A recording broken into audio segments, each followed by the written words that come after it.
Well, the dangers of a full-scale conflict are rising by the hour. What began as a retaliatory strike by India in response to the Pahalgam terror attack has now spiraled into an undeclared war, marked by precision strikes, drone incursions and heavy artillery exchanges. Pakistan strikes again twice in 24 hours, launching missiles and drones towards Indian installations.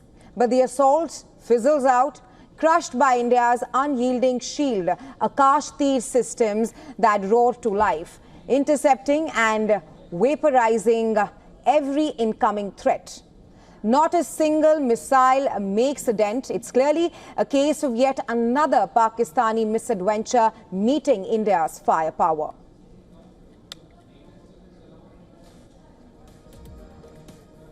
The Indian Army answers with steel. Videos released this morning show Pakistani military posts across the line of control obliterated in direct counter-strike. Structures vanished in fireballs, enemy bunkers reduced to rubble. Indian forces deliver a message in no uncertain terms. Every act of aggression is being answered, every violation punished. On the 9th of May 7th and 8th, Pakistan launched a series of drone and missile attacks targeting 18 locations across northern and western India, including some strategic installations in Jammu, Pathankot, Amritsar and Ludhiana.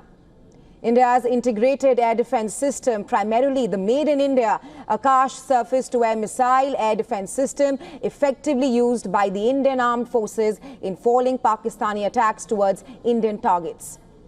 India's Defence Ministry says that both the Indian Army and the Air Force have the missile system all along the Pakistan border.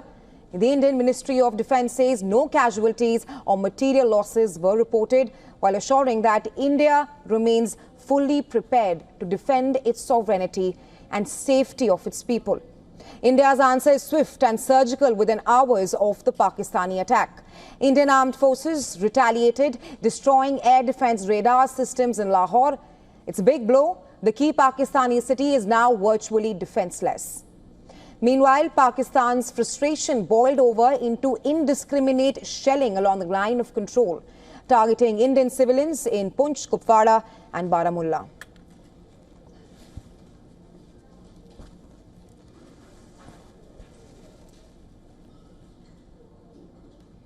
दरख्तों की चाहे दरख्त हो चाहे रिहायशी घर हो चाहे कहीं भी अंदाज़न फायर करने की वजह से जो है काफ़ी डैमेज हुआ.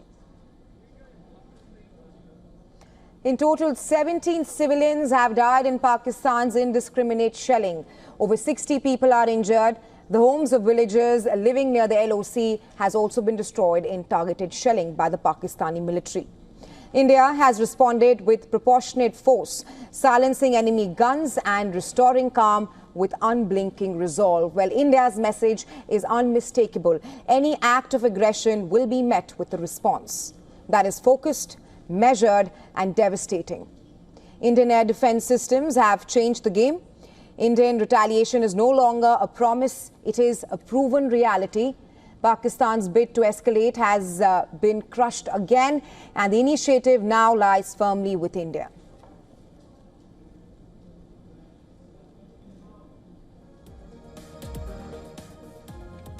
And well, for more on this, our special correspondent Idris Lone is now joining us from Srinagar. Hi Idris, after the swarms of drones that were fired from Pakistan into the Jammu city, what is the on-ground situation like, if you can show us around at this point of time?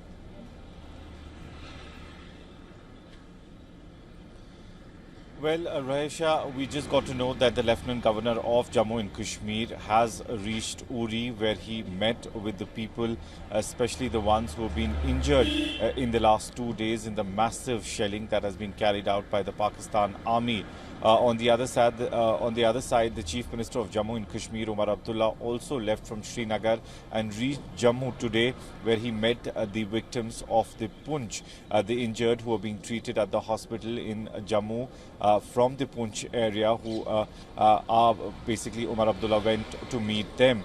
We've seen in the last 2 days, at least after the India carried out that precision attack on the terrorist camps across the border, after that Pakistan has resorted to heavy mortar shelling on the line of control as well as on the international border, which has led to destruction of many houses, properties, cattle, all across the line of control and international border.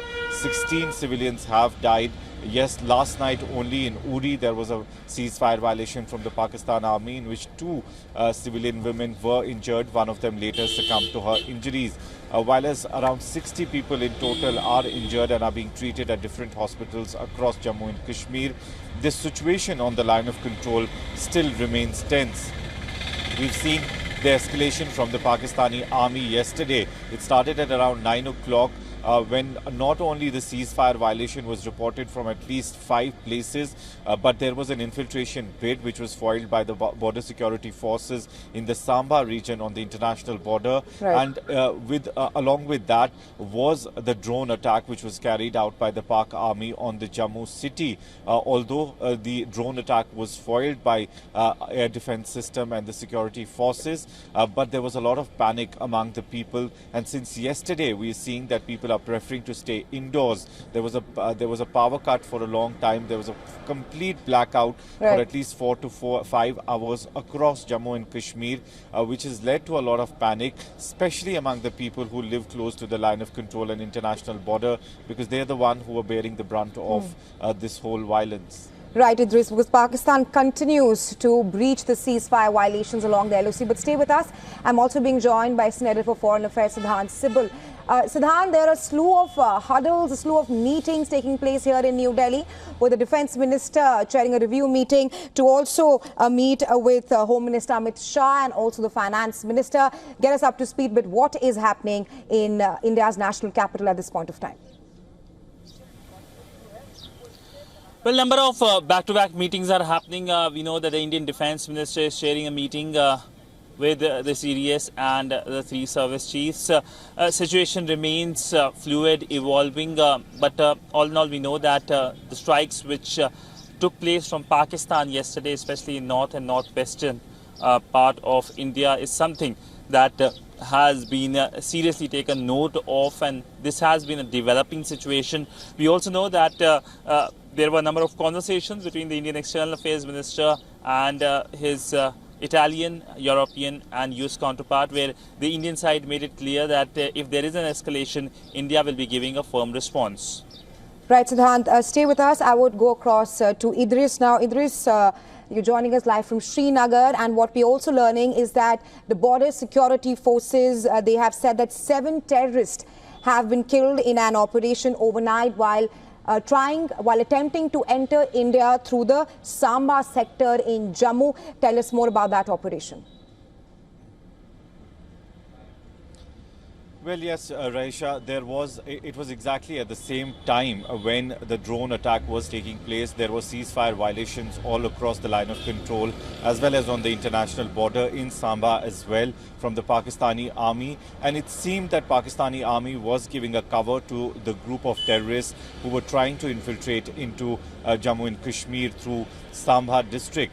But border security forces were alert on the international border, and that's how they basically foiled the infiltration attempt of these terrorists. 7 terrorists were killed in that infiltration bid, and the security is still on alert on all across the international border, because there could be some more attempts. Because Pakistani army, even earlier we've seen in the recent years, has been giving cover in the form of ceasefire violation to the terrorist groups to engage with the Indian security forces so that these terrorist groups can easily enter into Jammu and Kashmir. But that infiltration bid was foiled yesterday by the border security forces in the Samba district. But after that, we've seen even today morning there has been ceasefire violation at two places, one in Akhnoor sector of Jammu as well as in North Kashmir's Kupwara district. Right, Idris. Thanks very much for getting us the latest from Srinagar. Siddhant, coming to you, after Pakistan tried to attack military installations in India and also the cities, New Delhi is also on a high alert. What we are learning is that the historical sites in New Delhi are on a high alert. Tell us more. What are you picking up? Well, yes, there is a high alert for obvious reasons because the security situation remains evolving and precarious. We know that early in the day there were reports of sirens blaring in Chandigarh, a North Indian city, and our focus, of course, is to make sure that there is no repetition of what have happened earlier. Yesterday, the Indian side confirmed that there was an attack by the Pakistani side as well, and that was thwarted, and India has basically destabilized or perhaps neutralized the air defense system of Lahore. There are Pakistani sides confirming their leadership that there have been drone attacks. Of course, there hasn't been any confirmation that whether they were attacks from India. But largely, we know that it looks like that the Pakistani side is climbing the escalation ladder. Right, Siddhant and Idris, thanks very much for joining us on the show and getting us the latest.